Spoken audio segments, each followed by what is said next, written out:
Bienvenidos a Café Literario, Jane Eyre, capítulo 5.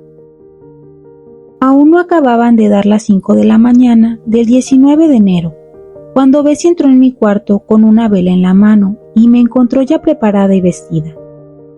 Estaba levantada desde media hora antes y me había lavado y vestido a la luz de la luna, que entraba por las estrechas ventanas de mi alcoba.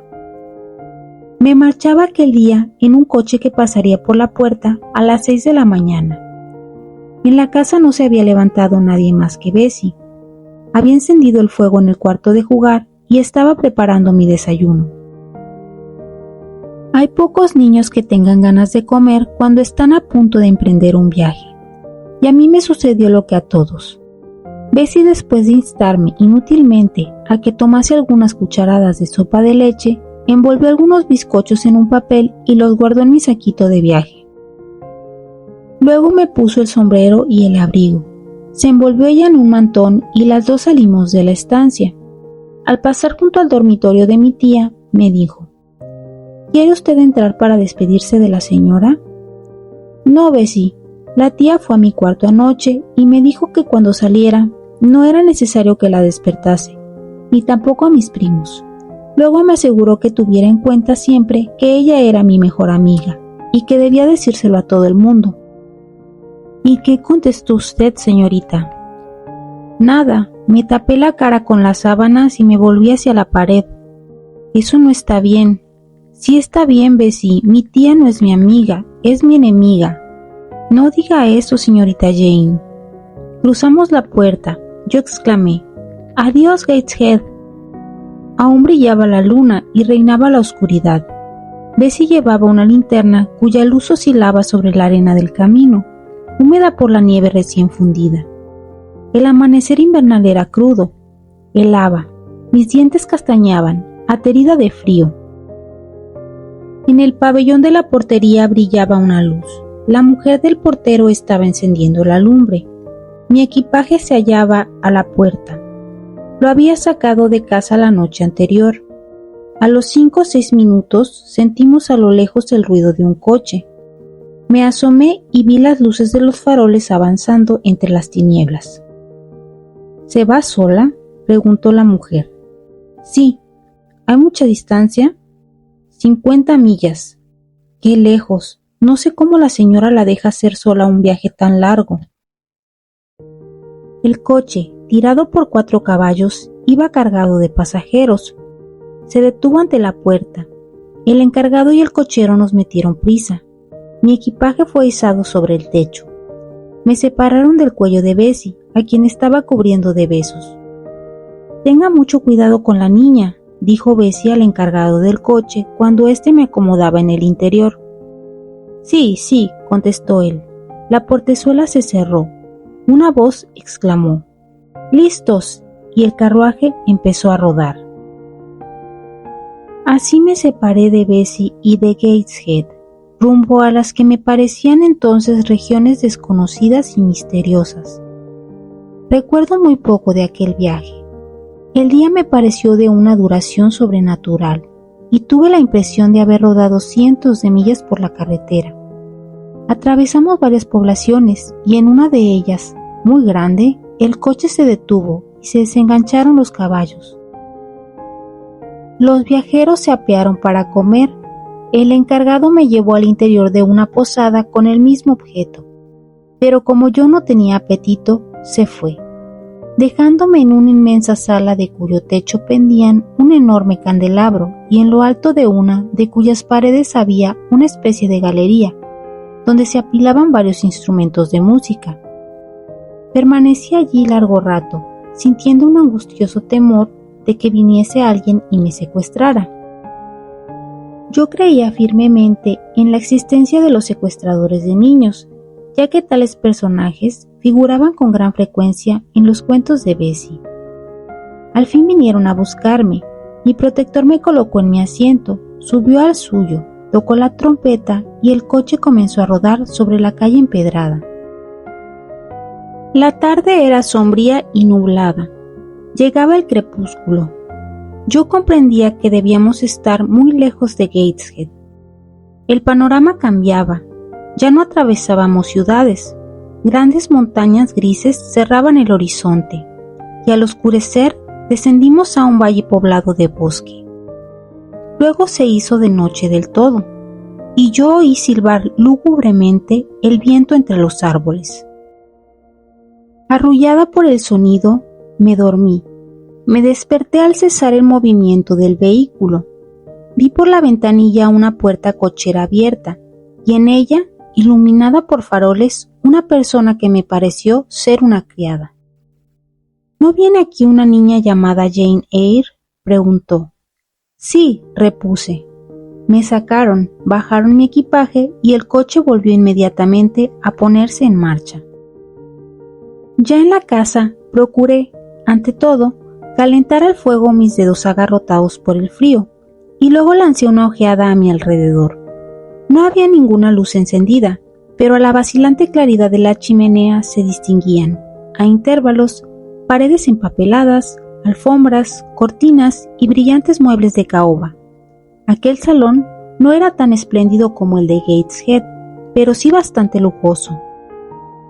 Mientras intentaba descifrar lo que representaba un cuadro colgado en el muro, la puerta se abrió y entró una persona llevando una luz, y seguida de cerca por otra.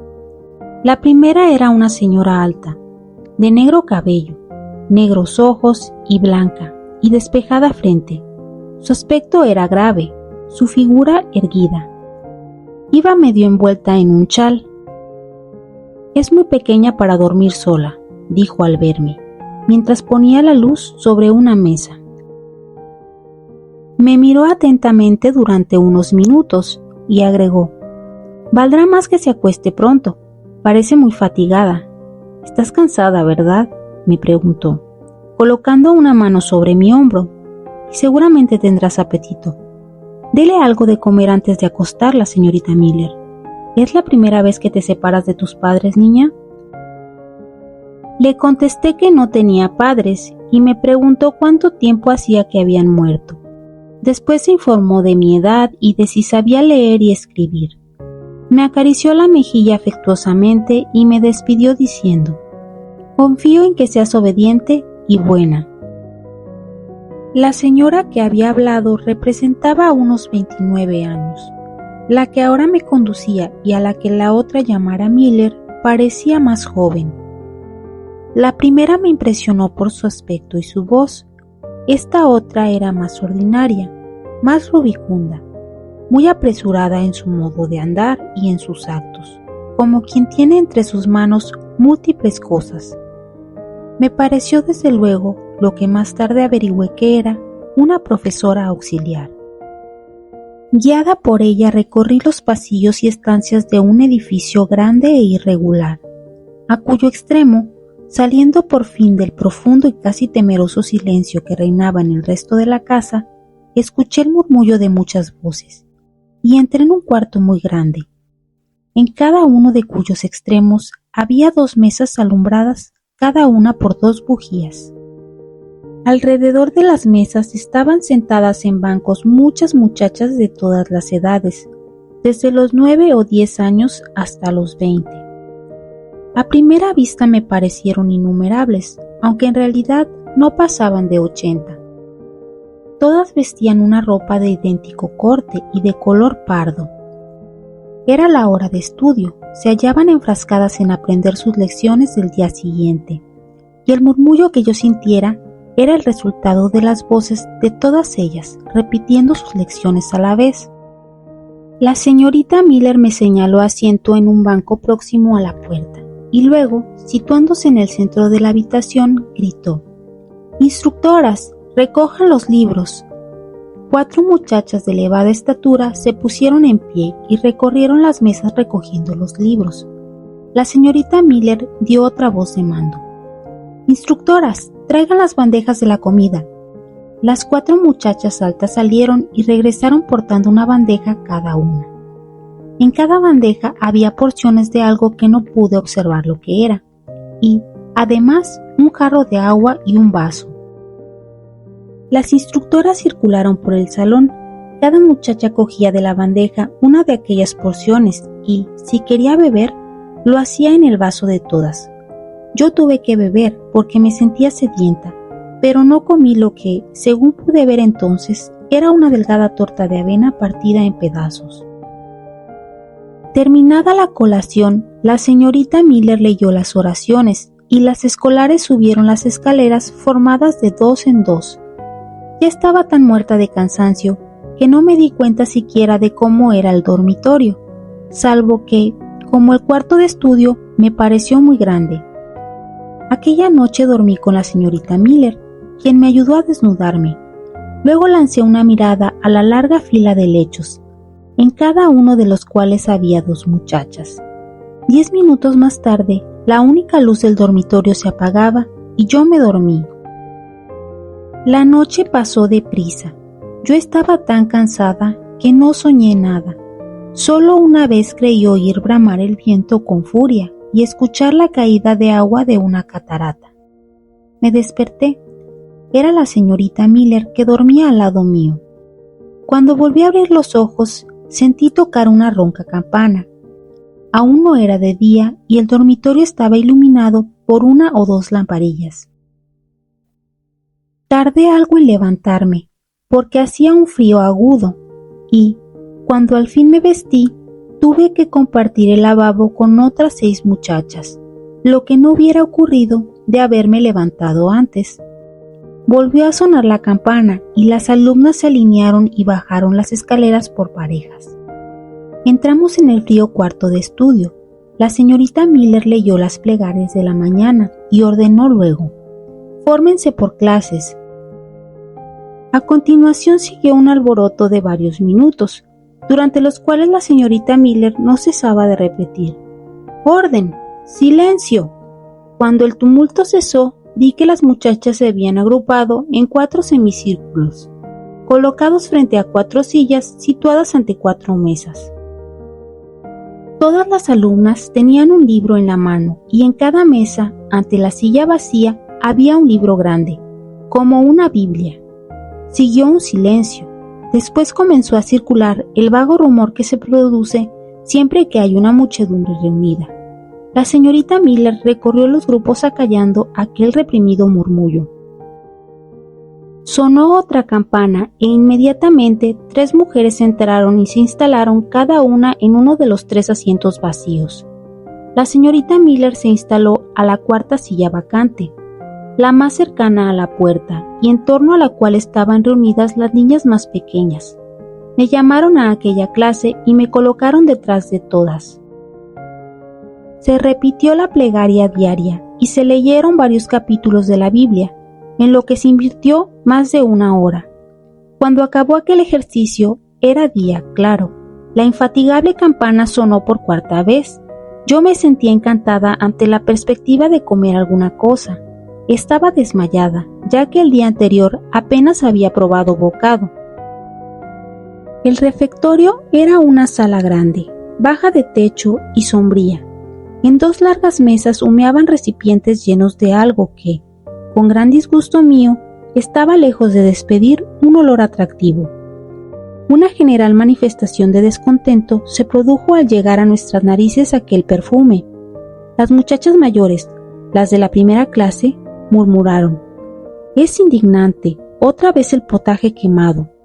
«¡Silencio!», barbotó una voz. No era la de la señorita Miller, sino la de una de las profesoras superiores, que se sentaba a la cabecera de una de las mesas. Era menuda, morena y vestía con elegancia, pero tenía un aspecto indefiniblemente desagradable. Una segunda mujer, más gruesa que aquella, presidía la otra mesa. Busqué en vano a la señora de la noche anterior. No estaba visible. La señorita Miller se sentó al extremo de la mesa en que yo estaba instalada, y una mujer de apariencia extranjera, la profesora francesa, se acomodó al extremo de la otra. Se rezó una larga plegaria, se cantó un himno, luego una criada trajo té para las profesoras y comenzó el desayuno.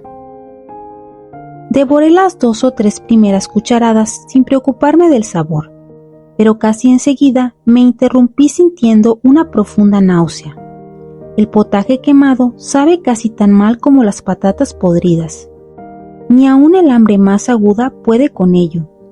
Las cucharas se movían lentamente. Todas las muchachas probaban la comida y la dejaban después de inútiles esfuerzos para deglutirla. Terminó el almuerzo sin que ninguna hubiese almorzado y, después de rezar la oración de gracias correspondiente a la comida que no se había comido, evacuamos el comedor.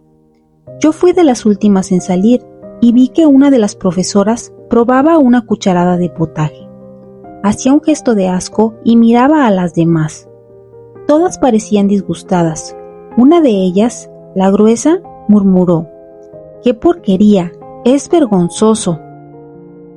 Pasó un cuarto de hora antes de que se reanudasen las lecciones y, entretanto, reinó en el salón de estudio un grandísimo tumulto.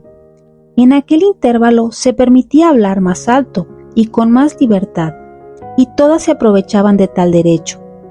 Toda la conversación giró en torno al desayuno, el cual mereció unánimes censuras. Era el único consuelo que tenían las pobres muchachas. En el salón no había ahora otra maestra que la señorita Miller, y un grupo de chicas de las mayores la rodeó hablándola con seriedad. El nombre del señor Brocklehurst sonó en algunos labios, y la señorita Miller movió la cabeza reprobatoriamente, pero no hizo grandes esfuerzos para contener la general protesta. Sin duda la compartía. Un reloj dio las 9. La señorita Miller se separó del grupo que la rodeaba y, situándose en medio de la sala, exclamó: «¡Silencio! ¡Siéntense!». La disciplina se impuso. En 5 minutos el alboroto se convirtió en orden y un relativo silencio sucedió a la anterior confusión, casi babeliana. Las maestras superiores recuperaron sus puestos. Parecía esperarse algo.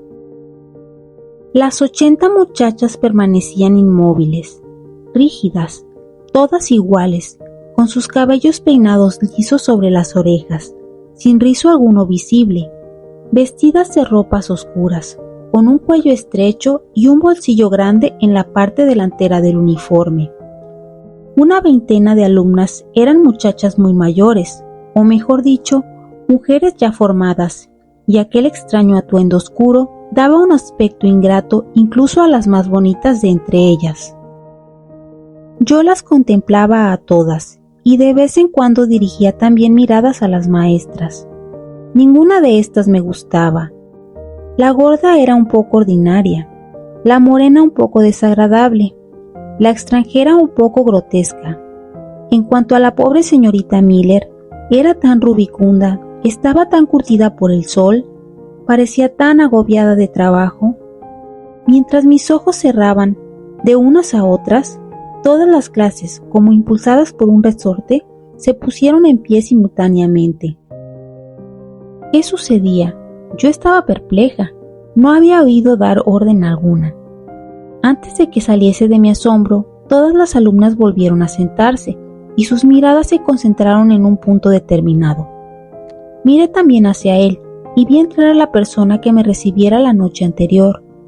Se había parado en el otro extremo del salón, junto al fuego, y contemplaba, grave y silenciosamente, las 2 filas de muchachas. La señorita Miller se aproximó a ella, le dirigió una pregunta y después de recibir la contestación, volvió a su sitio y ordenó: «Instructora de la primera clase, saque las esferas». Mientras la orden se ponía en práctica, la recién llegada avanzó a lo largo de la sala.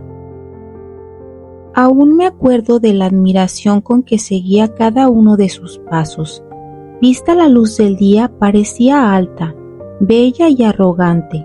Sus ojos oscuros, de serena mirada, sombreados por pestañas largas y finas, realzaban la blancura de su despejada frente.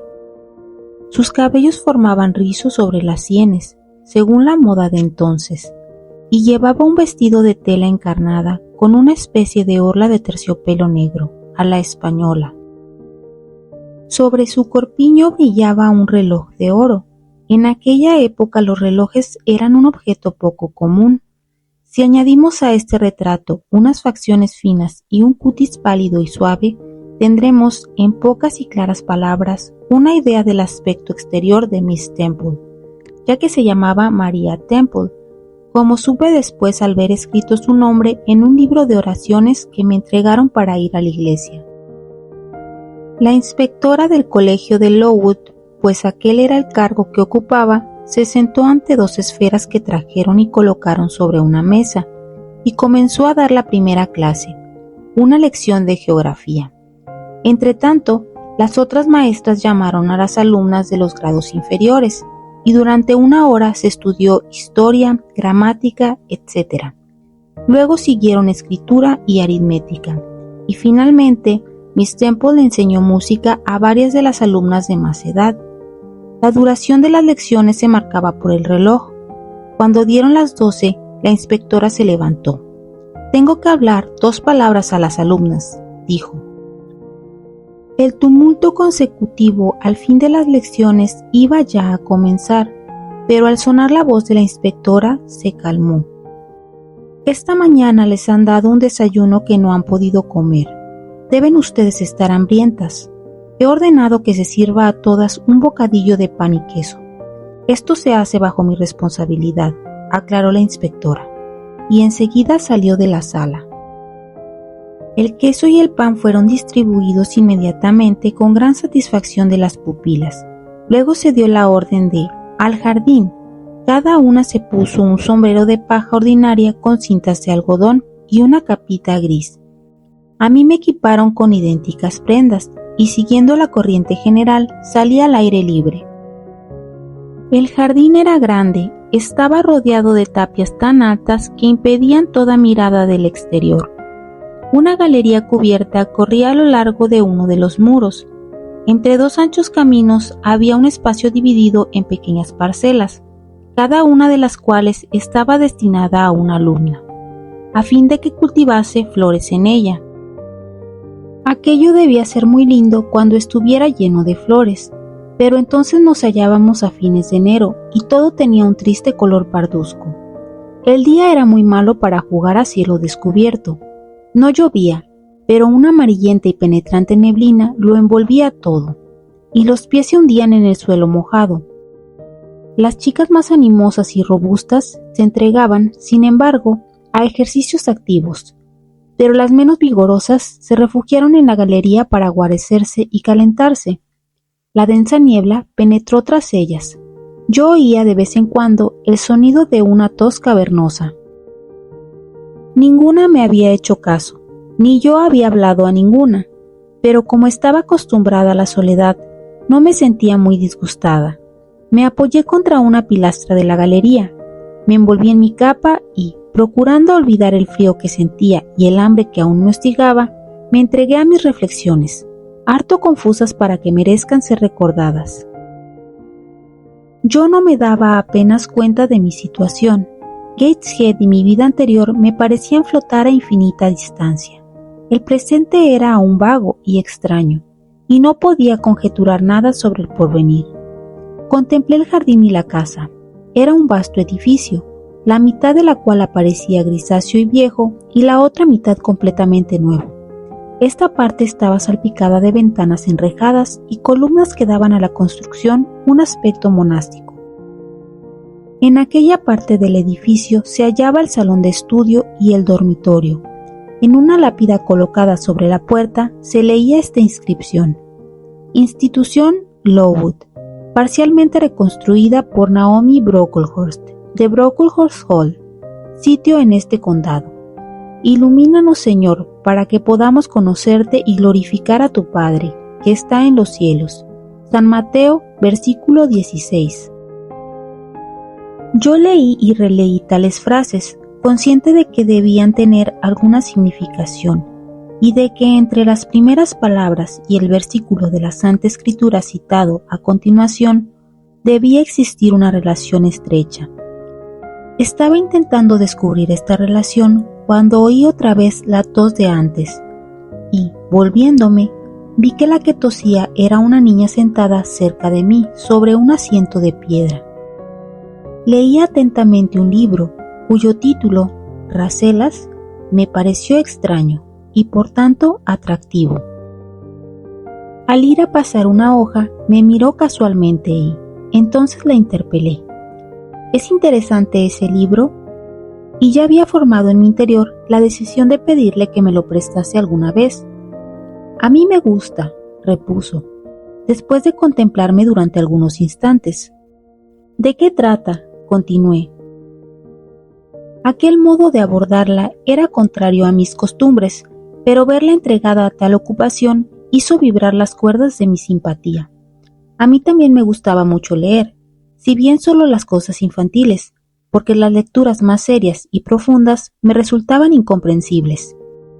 Un breve examen me convenció de que el texto era menos interesante que el título, al menos desde el punto de vista de mis gustos personales, porque allí no se veía nada de hadas, ni de gnomos, ni de otras cosas similares y atrayentes. Le devolví el libro, y ella, sin decir nada, reanudó su lectura. Volví a hablarle. ¿Qué quiere decir esa piedra de encima de la puerta? ¿Qué es la institución Lowood? Esta casa en que has venido a vivir. ¿Y por qué se llama institución? ¿Es diferente a otras escuelas? Es una institución semibenéfica. Tú y yo, y todas las que estamos aquí, somos niñas pobres. Supongo que tú eres huérfana. Sí. ¿De padre o de madre?